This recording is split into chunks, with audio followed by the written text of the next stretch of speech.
Isang araw bago ang pagtatapos ng COC filing para sa 2025 midterm election, ilan pang incumbent at dating opisyal sa lokal na posisyon sa Pangasinan ang naghain ng kandidatura. May ilan ring baguhan na susubok sa politika. Narito ang balita ni J. Miguel Mendoza. Handang ipagpatuloy ng ilang incumbent mayors ng Pangasinan na sila Mayor Belen Fernandez sa Dagupan City at Binmali Mayor Pete Merera ang kanilang nasimulang programa at proyekto. Nais naman isulong ng tumatakbong mayor ng Sual na si dating PCL President at Board Member Arthur Junjun Celeste Jr. ang tunay na pagbabago sa Sual, habang si former Mayor De Los Santos ng Santa Barbara nais ipagpatuloy ang manaudlod niyang programa.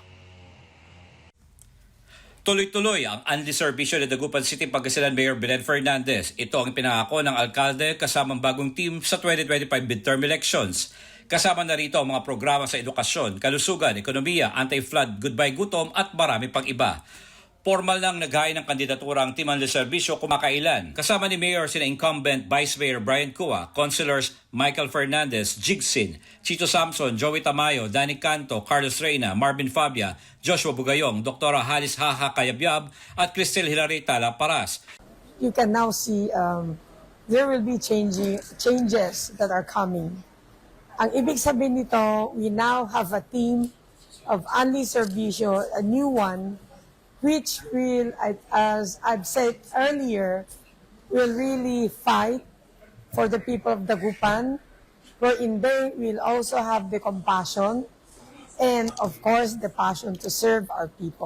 Samantala, nitong linggo, naghain ng kandidatura para sa muling pagtakbo bilang alkalde ng bayan ng Binmali si incumbent Mayor Pedro Pete Merera. Running mate ngayon ni Mayor Merera ang dating konsehal at educator na si Violeta Salazar na tatakbo bilang Vice Mayor.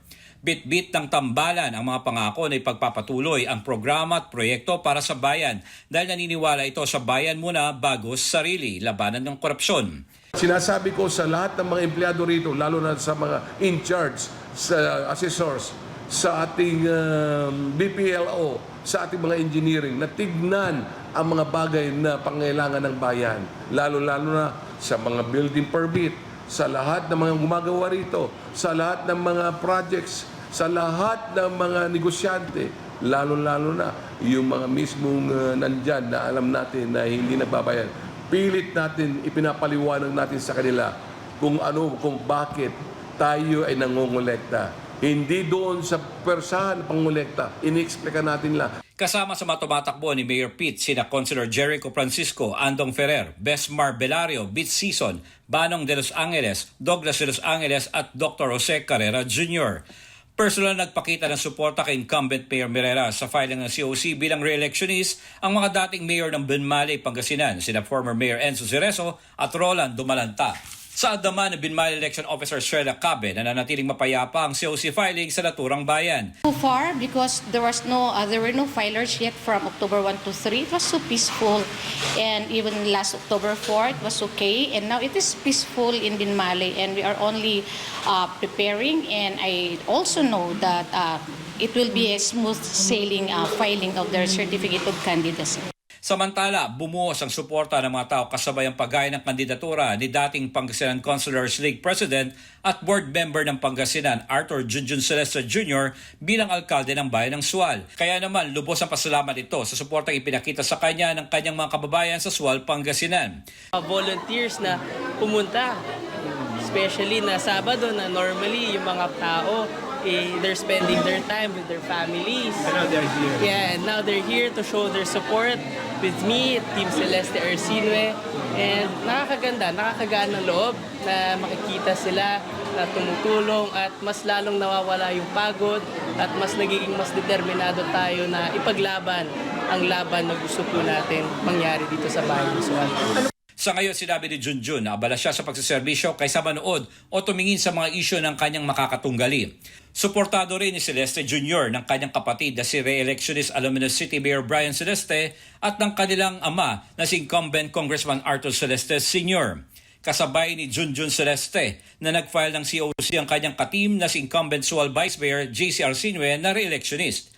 Nitong linggo, nag-hire rin ng COC si former Santa Barbara Mayor Joel De Los Santos kasama ang katandem na si Councilor Bobby Barbiran bilang mayor at vice mayor ng bayan. Kasama sa tumakbo ni former Mayor De Los Santos ang mga tatakbong councilors na sina Ernesto Fernandez De Los Santos, Juan Tigno Cabangon, Fernando Soto, Emmanuel Dion, Nemro de Iglesias, Anthony Quinto, Jeffrey Daduya at John Bruan.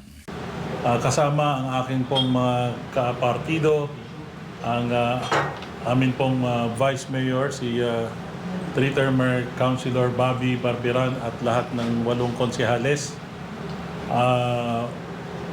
Kami po ay masaya sapagkat nadatnan namin sa COMELEC ang amin pong mga supporters na sila rin ang rason kung bakit nagdesisyon po tayo upang muli ay lumaban sa politika.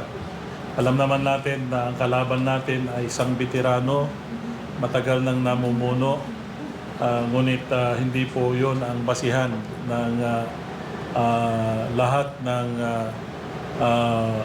mga nag-aambisyon sa politika na para sa iilan lamang ang posisyon ng pagka-mayor. Muli namang nilinaw ni Comelec Pangasinan na ang substitution ay papayagan hanggang October 8. Ngunit ang substitution in case of death ay maaring payagan pagkatapos sa deadline. Inaasahan din ng Comelec na marami ang magpa-file ng COC sa last day nito. Naghain na rin ang kandidatura ang mag-inang Lim na si Celia Lim na tatakbo bilang mayor at Brian Lim na tatakbo namang vice mayor ng syudad ng Dagupan. Para sa Diyos at Pilipinas Kumahal, J. Miguel Mendoza, SM9 News, North Luzon.